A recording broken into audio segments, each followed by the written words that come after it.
Kaya nga sinisingil lang niya o tinetesting niya itong si Director General Lazo kung papayag ba siya sa ganun lumang kalakaran. Dahil kapag hindi siya pumayag, then hindi na ipupush yun, then hahanap sila ng ibang grupo na papayag. Ganun po yun eh. Hindi naman out of the blue, yan po'y ginawa-gawa po nung lumapit kay Director General Lazo. Di po ba? And you agree with me. So nung kayo po nilapitan itong asset na to, paupo niyo lang po, tama? Oh, Yes, Your Honor. kaya nga po, so ibig sabihin, yung bago kayo naging PDEA Director General dyan, yung previous administration, ginagawa na yon. Kaya nga pinupuntahan ka para magpresenta ng kanilang offer sa iyo. At buti na lang hindi ka pumayag. Ang pagkakamali mo lang, nandoon ka na. Harap mo na siya, face to face. Hindi mo lang tinanong, oy, or, I don't know kung paano mo tawagin, para hindi naman matakot. Pwede mo bang malaman? Yun yung laruin, di ba, Mr. Chair? Okay, okay yan, pero teka muna. Sino bang may umpisa ng kalakaran na yan? Para malaman ko, baka naman pwede kong tawaran yan. Di ba para huli-huli lang? Kung yan sumasangayon ka, magbabanggit siya, kasi si ganito, ito yung binibigay. Kasi kami hindi namin kaibigayan. Sige, sino-sino pa mga involved? Huli-huliin mo lang hanggang sa makakuha ka lahat ng impormasyon na kailangan mo para makasuhan agad tulad ng sinasabi ni Senator Bato de la Rosa. Pero hindi mo ginawa, nakakapagtaka. Di ba? Gano'n nga katagal ang experience po sa law enforcement? How long have you been sa law enforcement? Sir, I retired from the PNP after having 38 years in the... Ilan po years? 38, sir. 38. Ano pong ranggong inabot niyo, sir? Major General, 2-star. Wow, 2-star. And I salute you for that, sir. Okay. Pero Major General kayo. That means you are very smart. Alam niyo na po lahat ng sistema, kalakaran, kalokohan, left and right, up and down dyan sa PDEA o maging sa PNP o lahat ng ginagawa ng mga underground, mga illegalista. Simple question lang. Tinanong mo, sino-sino mga involved dito dati? And you failed to do that. Maybe natatakot ka lang. Maybe that guy told you that whoever those people involved, nahiya ka lang, natatakot ka lang, speak up. Yun lang po, Mr. Chair. Thank you, Your Honor. Alam ko hindi natatakot si General Lasso dyan. Nag-retire yan nasa sub-director. Hindi talaga natatakot yan. I can give you the assurance. Hindi to takot sa labanan. Yun nga lang siguro. I hold you responsible for your disclosure, sir. Please, so that the Filipino people will be satisfied. Hindi pwede you will just leave everything hanging. Sinabi mo yan, then paninindigan mo. Follow-upin mo, sir. Hanapin mo yung mga tao na yun. Yes. Pero you know, itong mga tao na ito naman, alam naman natin yan kung sino-sino yan at anong motibo niyan. Parang baligtad ang nangyayari. In our coup plans, mga action agent na ito, merong handler. Ang nangyayari, yung handler na police o PDEA agent, sila lang hinahandle nitong mga action agent na sinasunod-sunuran. Itong gusto namin, mag-demand kami 30%. Take it or leave it. Sabi naman ng handler, sige, gawin natin yan. Basta makaka-accomplish lang kami. Baka gano'n na nangyayari. Baligtad nangyari. Ang agent, action agent ngayon, ang nagiging handler. Yung handler ay sunod-sunuran na ng mga ahinte na yan. So, ito nga, klaruin natin. Sabi niya, kalakaran na yan, matagal na. How long, sir? Hindi mo tinanong? No, sir. Ang exact question, sir, is yan ang kalakaran. Kalakaran, okay. Speaking of kalakaran, we'll ask yung pinalitan mo na PDEA Director, Lucas Villanueva. Ito ba'y kalakaran ninyo sa panahon ninyo noon? Masakit, sir, yung divulge. Kasi, sir, ang haba ng trabaho natin 20 years ako sa PDEA and never naging kalakal namin yan, sir. At the same time, nung nag-DG kami, nag-DG ako, structured, sir, ang anti-drug operation natin. Mas nakalatag yung intelligence operation. So we are not really dependent on informants. Ang nangyayari kasi, sir, dahil bago, may mga walk-in informants. During my time, nung regional director pa, sir, ako ng regional NCR, I discouraged the use of walk-in informants. Dapat yung anti-drug operation should be intelligence-based. Yung pinaghihirapan ng ahente. Kasi hindi ka pwedeng kumuha ng operation na yung alpha mo lahat ang magtatrabaho. Maglalaro talaga yan, sir. Now, I'm sorry, sir. But kung lumapit, sir, sa'yo, I assure you, basurero ng droga yan, sir. Kasi kung mag-aano ka ng 30%, magbabasura ka ng droga. Saan mo ibabasura yan? Sa barangay. No other else. So, ibig sabihin, kukuha ka ng malaking seizure, yung 30% dito, ilalagay mo ngayon sa influence barangay. Alam ko dumaan ka sa PDEA. Hindi ka direkta naging PDEA director. Nagiging regional director ka noon. Ang tanong kasi nito, baka mamaya sabihin, ikaw, PDEA director ka, malinis ka, hindi mo yan ginagawa.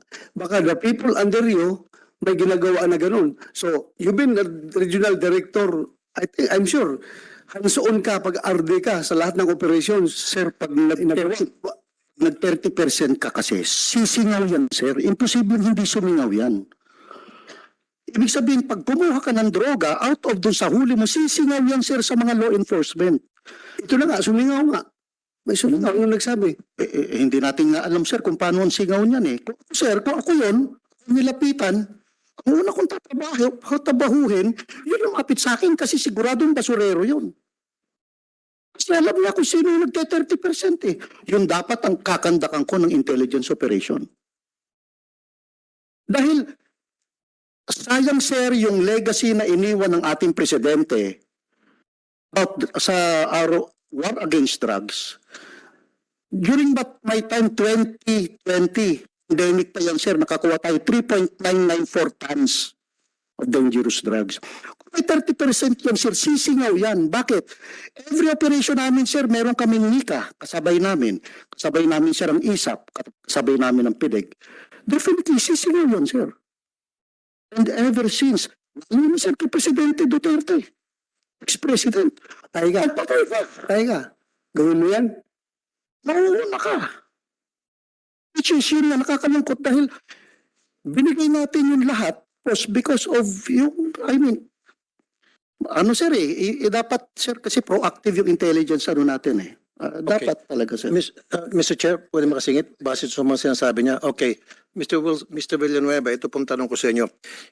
Run me through paano po yung kustodiya ng droga once na nahuli up to the time na yun ay sinunog. Di ba, halimbawa, may nahuling 10 kilos. Alright? Within 24-hour period, yan po ay dadalhin sa laboratory para i-test. So after na may test ng laboratory at sinabi na yes, talagang sure to na shabu, anong sumunod na proseso? Lahat yan sir, for example, pagkakahuli pa lang, there should be an inventory of dangerous drugs under Section 21. Okay. So dapat naandun ang member ng Department of Justice, Okay. naandun ang elected public official. Okay na po tayo doon. Tinitest po. So, Bakit tayo sa, di ba, on-site nagtitest sila? On-site testing. Exactly. Sir. Alam ko po yun. And then, Diretso ngayon yan, sir, sa PDEA Laboratory. para habang hinihintay, Habang safekeeping, doon sir ilalagay. habang hinihintay yung result kasi 24-hour period. Yes, sir. Yes, sir. Pero pag inano na yan, sir, idiniretso sa laboratory, sir, CCTV all over. Sino po nagdadala ng drugs from the site up to the laboratory? Yung seizing officer, sir. Seizing officer. Kasama yung chemist natin. Kasi during pagpunta doon, sir, ipinapagod agad natin yung chemist natin. So seizing officer, yung mga operatiba, yes, sir. and then chemist. Chemist. Meron pa bang iba? Wala na po. Baka escort. Escort na, sir. Escort. Yung escort. Yung member ng operating team as their escort na. Diretso ngayon yan sa PDEA Laboratory. Okay. So doon na ngayon, i-examine Okay. dangerous drugs. Hanggang sa makuha, sir, yung result. Kaya nga, after 24 hours, di ba Yes, yung sir. requirement? Kaya mo yung result. Yung nakuha na ng result, ipapasok na ngayon yan, sir, sa vault, sa evidence room natin. Okay. Yung evidence room, sir, 3 padlock nun, sir. Okay. At merong biometrics. Okay. So, ibig sabihin, 3 tao ang kailangan para mabuksan yung vault. And so, everything is... So from the laboratory going to the vault, sino po yung nagpapasok? Yung sa laboratory na, sir. Kasi ite-turn over na ng seizing officer sa chemist in charge dun sa case na yon. Kaya nga po. So, yung mga taga-laboratory, sinabi nila, okay, sertipikadong drugs, shabu itong 10 kilos. So, once nasabing shabu itong 10 kilos, ito mga taga-laboratory ang magdadala ng seized drugs sa laboratory. Wala mismo, sir, kasi yung pag-inatid na sa laboratory, take charge na ang chemist doon. Wala nang pakialam ang seizing officer doon, sir. Okay. Kasi yan yung handling of drug evidence. Okay. So once na na-take hold na ng laboratory yung droga, labas na yung seizing officer, chemist na ang in charge doon sa handling of that dangerous drugs. At yan po, guarded yan 24/7, sabi nyo nga po. Come again, sir? Guarded po yun, guardyado po yung... Yes, sir. Yes, po. Every room, everywhere may CCTV ang tinetesting. At the same time, pag nakuha na lahat yung, na-testing na lahat ng drugs, pasok na ngayon, sir, sa stock room, sa storage room. Tama po. With 3 padlocks and a biometric. Okay. Papasok na yun sa loob ng laboratory. At sa loob ng laboratory, sir, is meron pa rin CCTV. Okay.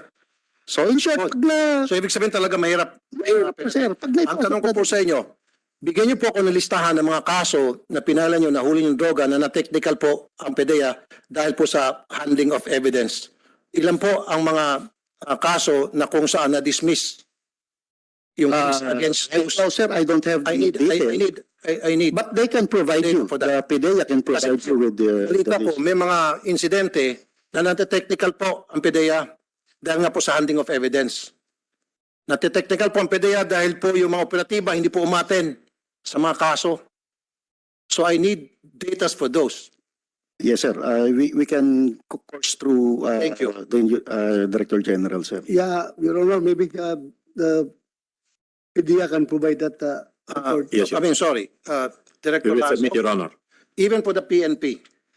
Yes, PNP, ako, very confident ako sa PNP na wala nang gagong operatiba ngayon na magpapail ang kaso tapos pag nabayaran, hindi na magsisipot sa hearing dahil alam nilang madidismiss na serbisyo. May corresponding non-appearance ng isang hearing, automatic dismiss yung police na yan. Am I correct? Diba? Pero kailangan Dismiss. Pero mag-submit pa rin kayo dito sa committee, ha? Ng record. lalo na po Kung sa ilagay ng dismiss. mishandling of evidence. Yeah. Meron po man nadidismiss na kaso. Alam ko po. Nati-technical po dahil sa mishandling of evidence. Kaya nga, ibabangga ko yan doon sa sinasabi ni Mr. Villanueva na talagang gwardyado yung mga drugs. Imposibleng may makalusot. Pero bakit may nati-technical sa mishandling of drugs? Yung malaking tanong. Pangalawa pong tanong sa inyo, Mr. Villanueva. Yung pong sinasabi ninyo kanina, galit na galit kayo, na basurero yun ang drugs. Of course, basurero ng drugs yun. Pero nagbigay po siya ng information na hindi naman gagawa-gawa ng out of the blue, gagawa siya ng istorya. 30% pa sa dinamdaming numero, di ba? Kung wala siyang pinagbabasehan. Ako'y naniniwala, it's a possibility na nangyayari po yun. Kaya nga po, di ba, back in December, meron pong na-raid ng PNP sa Taguig, opisina mismo ng PDEA, na magbebenta ng droga, di po ba? O, saan po nga galing? Sana yung droga na ibebenta nung taga-PDEA sa Taguig na ang pagbebenta ang asset ng mga, ang PNP mismo. Saan ang galing yun? Sa mga huli, siyempre. Di po ba? Kaya it's possible na yung sinasabi ng asset kay DG Lazo may katotohanan.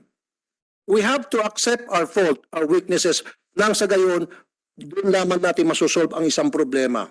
Maaring may katotohanan, imbis na babanggain nyo, we have to investigate. Di po ba? And I'm sure hindi naman gagawa-gawa ng istorya. He's a very respectable man, especially as a Major General. And again, I'll salute you for the second time dahil ito po yung in-expose nyo. I salute you really. Because Major General Lazo. It's unfortunate lang na hindi niyo po natanong yung mga dapat itanong para makahon mo sana yung asset, makuha mo yung mga proper information nang sa gayon, ma-expose yun, makasuhan ang dapat makasuhan. Pero ako, in my humble opinion, nangyayari po yun. Ulitin ko po, alam po ninyo ito, mga taga-law enforcement, tuwing bagong palit ng administrasyon, may lalapit at may lalapit dyan na illegalista. Sir, ito po yung kalakaran noon. Ito pong offer namin. Ano po yung kaya nyo? Ano pong kaya nyo tanggapin? Ano pong gusto nyo? Ganon po nangyari palagi. And I know that. Having been dealing with the PNP, PDEA, and other law enforcement for the past 20 years, alam po nangyari yan. Alam na alam ko po yan. At you cannot deny that. It's just unfortunate dito kay Major General Lazo, hindi niya natanong yung simple question na, di ba, sino dito ang gumagawa ng ganon maling kalakaran, di ba? At hindi ako dyan, not under my watch. Yun lang po sana, Major General Lazo or DG Lazo, sir. Again, Sir General Lasso, this committee is not trying to shoot the messenger. In this case, you are the messenger. We are not trying to shoot you down. We are very thankful of your information. It opened up a can of worms. Now, if the can being opened ay walang laman na worm, okay lang rin. Basta tawang katotohanan ang lalabas dito. Yun lang ating gusto talaga. But remember, being the messenger, you still have a moral obligation na maparating yung message clearly doon sa intended recipient. Di ba? So, with that, again, ulitin ko sir, please, due diligence on your part to follow up that informant at para may labas natin yung katotohanan talaga. Yes, sir? Yes, Your Honor. Going back to Wilkins, Director Villanueva, ito, dinescribe mo lahat-lahat yung chain of custody of evidence doon sa loob ng PDEA, merong 3 padlock, iba-ibang tao may hawak, hindi magkakutsabahan. Dito ako ngayon magkukonsentrate sa crime scene mismo. Andun yung mga bata mo, operate pa. Tawag sa'yo, sir, positive, punta ka na dito. Before ka dumating, before matawag yung mga witnesses sa barangay, yung media, yung taga-DOJ para mag-witness doon sa inventory o ba evidence, may posibilidad ba na bago sila dumating, nakakagad nagkakahatian bago na inventory? Tinabi na, sinantabi na, nilagay na sa sakyan, pwede ba yung mangyari? Yun nga sir, yung that same question, ginawa natin yan sir ng check and balance on our part. Kasi talagang may mga pwedeng mangyaring ganon. So immediately, habang yung malapit na tayo, meron na tayong exclusive na kinukuha from a network sa media. Nakasama during before papasok tayo doon sir sa loob. Nandiyan na, nakaredy sila, sabay na sila pag-assault ninyo. Pasok No, sir. No, sir. Mr. Chair, member ako ng media. Hindi po. In a lot of cases, limits mo ng media pagpasok sa loob ng bahay. Sa operation off. Halimbawa, papasukin yung isang bahay na maraming drugs. Hindi po makapasok ang media, nasa perimeter lang. Okay? Tama po. Naging member din ako ng media, nakasama rin po ako sa operations. Yes, Hindi sir. po sasama hanggang sa loob. Kasi sabihin, for your own protection. Tama nga naman. Baka magkaroon ng barilan, hindi ka namin sagot. Cargo kayo namin. So yung media sa labas lang. At palagi po ito nangyari. Pag i-interview ko yung mga media ito, nung senator na po ako, maging yung before na nag-interview ako sa mga hulihan, yung media dumarating, tinatawag after the fact. So, narinig ng bahay, I'll give you an example, Mr. Che, papasok ng bahay, may nakita na isang sako doon na shabu halimbawa, pwede na sila magtapyas ng kalahating sako. And then, itatabing kalahating sako, halimbawa lang po to, exaggeration na to kalahating sako. And then, sa katatawagin yung media barangay, hoy, pasok na kayo rito, ito, kalahating sako, picture ng media, magsasalita na, on air na live, pero wag kayong kalahating sako na itabi na. Your reaction? Yeah. Well, sir, remember nung regional director ako na NCR, meron tayong programa, sir. Pinagsasambayan natin, sir, yung tutok tulfo natin. And every week, sir, kasama ang may table doon, sir, yung staff and yung crew ng tutok tulfo, sir. Pero kay Erwin na programa po yun and I appreciate that. Yes, sir. Meron ganung programa yung kapatid ko. Pero ang sinasabi ko po sir, sa actual rate, pasok sa lungga ng mga drug lord, hindi po kasama ang media kasi kayo po mga taga-PDEA, naka-bulletproof vest kayo, may mga armas kayo, hindi nyo isasama yung taga-media kasi for their own protection. At hindi rin po pahay Yes, sir. yung ibang taga-media kasi baka tamaan siya sa crossfire. Yes, Kaya yung sinasabi ko sir, naiwan po yung taga-media sa labas ng bahay. Yes, sir. Yan aglusob, wala po. Yan, Yes, sir. again, ulitin ko for the second time, doon pa lamang po, pag may nakita doon na bulto-bulto na drugs, pwede na pong hatiin kung tiwali po yung PDEA agents, hatiin na po yun, itatabi na yung kalahati, tatawagin yung media, okay, punta ka rito, ito, may nahuli kami, ito yung bulto na huli namin, di po ba? Yes, sir.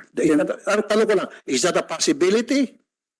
It's possible. Okay, But, rest the case. Can I run through with how we do it, sir? I-run lang natin, sir. Kasi what we are doing is different than other law enforcement. Kaya nga inano ko to, sir, na nagsasama ako ng member ng media, exclusive. Kasi sa kanila lahat. Now, before papasok, naka-ready na yung mga camera nila, sir. Uli, pagbaba, kasama sila hanggang sa labas ng pintuan. Nakapasok na ang ating mga ahente na secured na ang area, pasok na, sir, ang ating media. Wala pang search dun, sir. Wala pa pong search. Mag-start lang ang search natin. Sir, to be clear, pasok ninyo na clear meaning no imminent threat sa area. Tsaka natin papapasukin, sir, ang Hindi media. pa kayo naghahalongkat. Wala Hindi pang pa kayo halongkat, naghahalongkat sa gamit. Wala pa, sir. Okay. Clear lang muna na Walang threat. Walang threat. Clear. ang threat, papasukin na natin, sir, yung Okay. media. So, meron na siyang exclusive. Tapos, hindi pa tayo mag-search.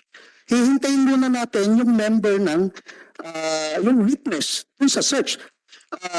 Dalawa yun, sir. Hindi pa agad darating yung under sa section 21, yung two-witness rule ang gagamitin natin, sir, sa implementation ng search. So, meron na tayong witness during the search, saka, sir, pa lang tayo maghahalongkat ng mga gamits. And it's covered by the media. Sir, you're hearing me but you're not listening. Ito po ang simple na po ito eh.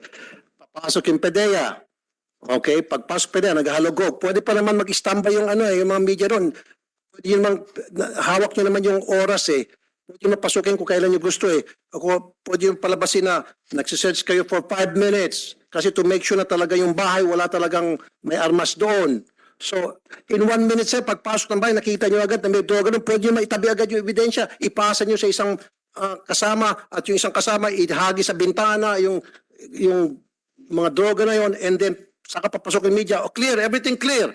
Di mo ba, sir? Actually, pwede naman mangyari talaga yun, sir. Yun lang po yun. Pwede naman mangyari talaga Ang yun, sir. sinasabi ko lang po, maaari nga pong marami pong magagaling na mga PDEA agents. I know that for a fact. In fact, tinatawag ko kayo palagi. Di ba humingi ako ng tulong at nag-perform naman kayo. Ang sinasabi ko lang dito, meron din mga loko-loko, mga taga-PDEA. Ganon din po sa PNP. Kaya nga po pinag-usapan natin to para makabuo tayo ng mga proseso, ng mga batas at mga guidelines. Kasama po kayo mga stakeholders para natin mapigilan ito at hindi na maulit. Yun po yun. Sana ho sir, huwag kayo mapikon. Yes, sir. Sana mag-cooperate kayo sa amin nang sa gayon we can formulate laws na makatulong po sa mapagandang trabaho nyo. Wala ko tayong malusutan. Kasi sir, kung sabihin nyo, malinis and all, bakit po? Babalik ulit ako nung December, miniraid na opisina ng PDEA, magbebenta sana ng maraming droga. Saan ang galing yon? Di po ba? Di kundi dahil sa mga raid, sa mga huli. Tama, sir? Thank you, sir. Yes, sir. Yung CCTV, yung alam ko kayo pag pumapasok, meron na kayong body-worn camera. Yes, sir. May body-worn camera kayo. Yung- Sigurado ang integrity ng body-worn camera yan. Hindi ako compromise. Yes, sir. I would like to listen to General Aquino. Sa'yo galing yan. Start ka. Sir, we pioneered the use of body cam. In 2018, we purchased hundreds of body cam. And I issue a series of memorandum prescribing on the use of body cams, emphasizing yung prohibition ng splicing, cutting, editing, deleting, anything from that video, immediately after any operations, it will be turned over to the intelligence team to review, to check if there will be mismanagement, lapses, or irregularities during the entire operations. So ito sir, nagsimula na kami magsuot nito ng 2018. It was all distributed to all our agents nationwide, and nire-require namin ito. And that is one of the safeguards na ini-implement namin to prevent recycling. Another safeguard that we are implementing is yung there's a policy. I also issued memorandum on this that there is, the PNP and PDEA are always required to jointly conduct any illegal drug operations. Lagi dapat in tandem sila. And on bigger operations, especially on the national and regional level, ang kasama namin dito yung Armed Forces of the Philippines, Philippine Coast Guard, Bureau of Customs, Bureau of Corrections, BJMP, and all other law enforcement units. Mas maraming mata, mas mahirap mag-savings. Kasi pag marami kayong papasok doon, on a bigger level, sir, yung aming operations, yung drug laboratories of Shabu and Ecstasy in Batangas, Tagaytay, and Malabon. This is the first ecstasy laboratory that we dismantled.